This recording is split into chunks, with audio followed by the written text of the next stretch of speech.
Hey, what is up, everybody? Welcome back to Late Night Frights. So this week we are back with a theme, and this is actually a theme that I've been looking forward to do because I wasn't on the channel back when they did this, but it is finally here, and I'm a part of it, and this is our Stephen King adaptation theme, and just right off the bat, I'm super excited.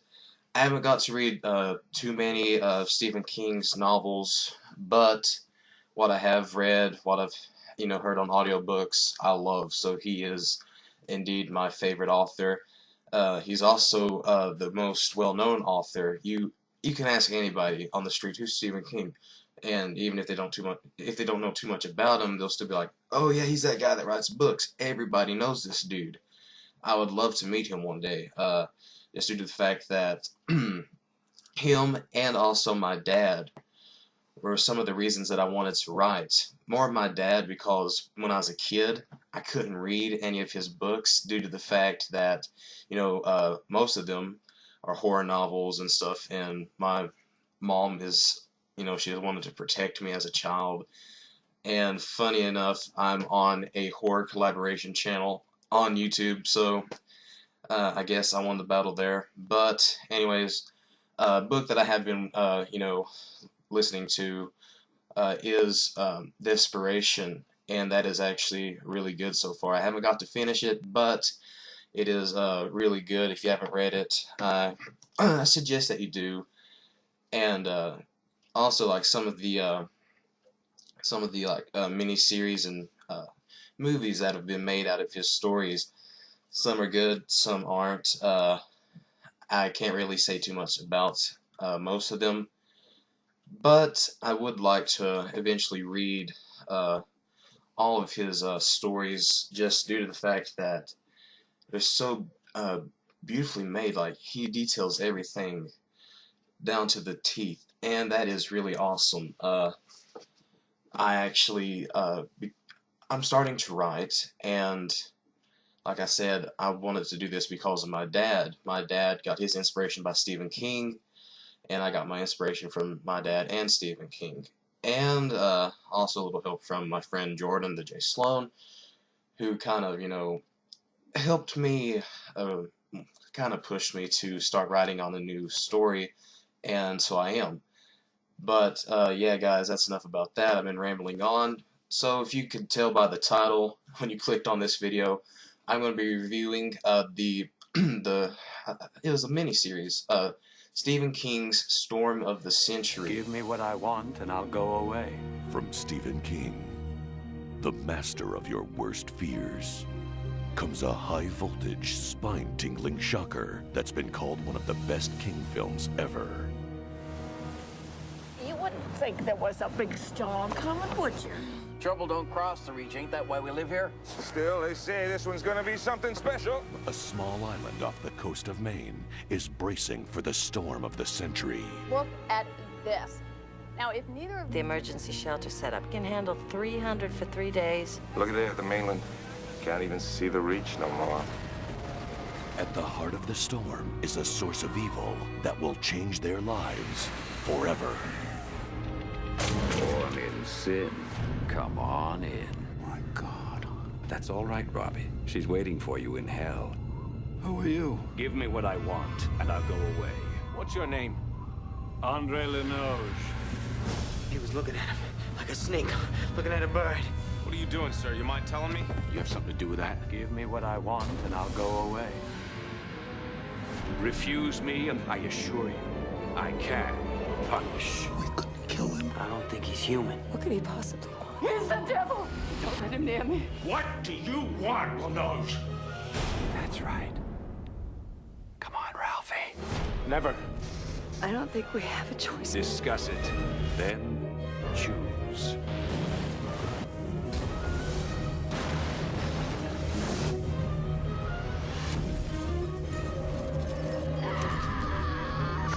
Don't let him take my son! Storm of the Century.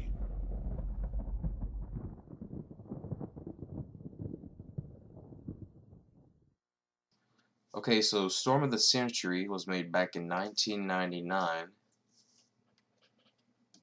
and it stars Deborah Ferrantino, Tim Daly, Jeffrey DeMunn, and Colm Fiore. Is it just me, or was the guy's voice from the trailer really creepy? I mean, I've heard better, but still, I'd love to have that voice and just order stuff like pizza, on the phone. Maybe call into Pizza Hut or someplace like, I want a large pizza with extra cheese and pineapples, pepperoni and sausage. And if I do not have the satisfactory amount of toppings I've just ordered, I will be very angry. And when I'm angry, I tend to kill. And when I tend to kill, you'll never be found.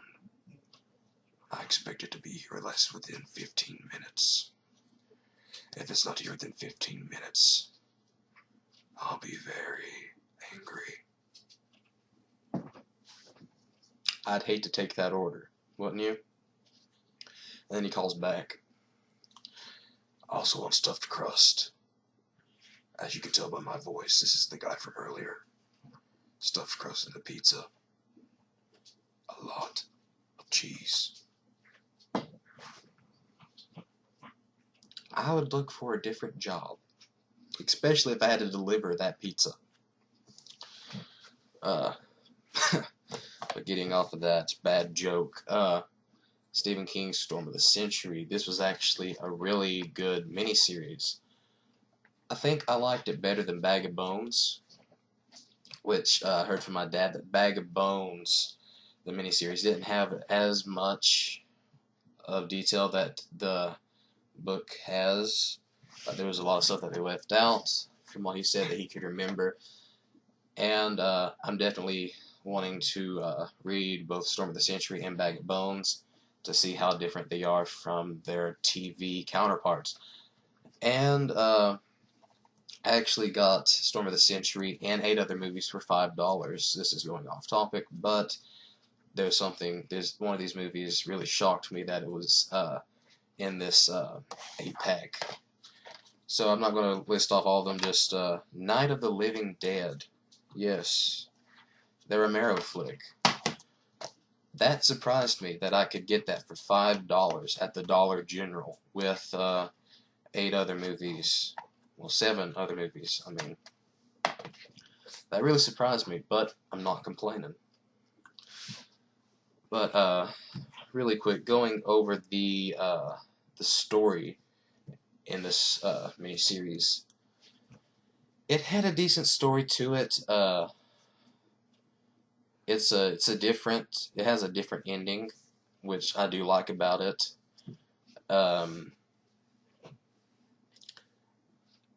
I don't really want to give too much away, but it is different. It is something that my dad hates, but me, myself, I like it. It's a change.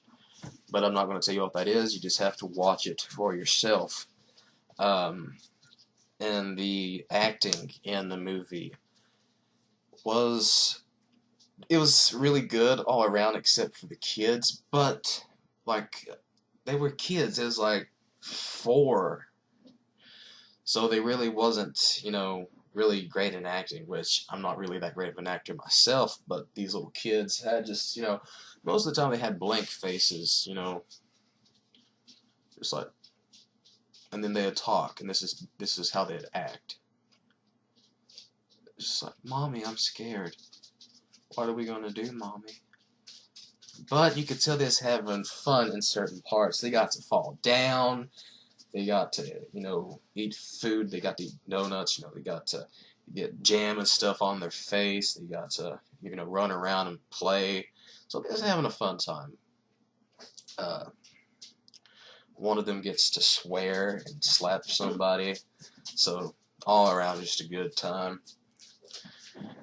And there wasn't really too much gore, which, I love good gory scenes in horror movies, but it was a TV miniseries, so they really couldn't show too much, except for a little bit of blood, and some of the blood was frozen, which was cool.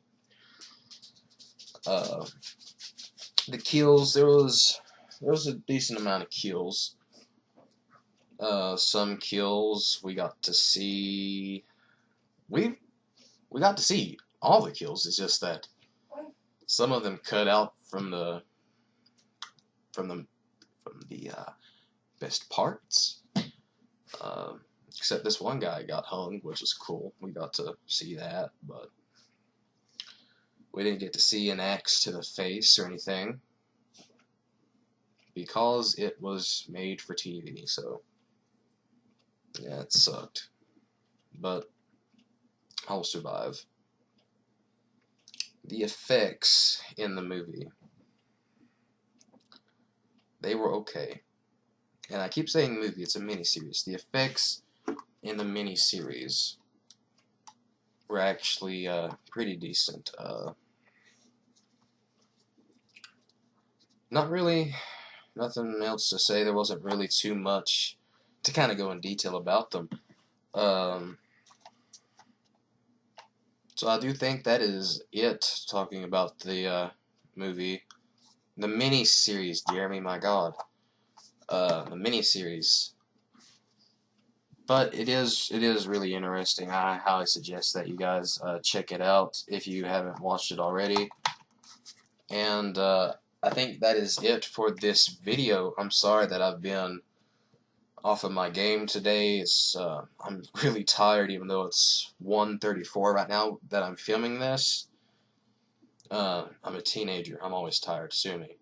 But that is it for this video. Please give it a like if you liked it. Comment what do you think about Storm of the Century, and if you're shocked as much as I am finding Night of the Living Dead in the Dollar General for $5 with the 7 other movies. And yeah, guys, you know, stay tuned for videos from Mike, the Horror Ninja, Vanessa, and that's it. Pierce left, sadly, but yeah, guys, this is Jeremy once again telling you to be careful, because you never know what might be lurking in the shadows.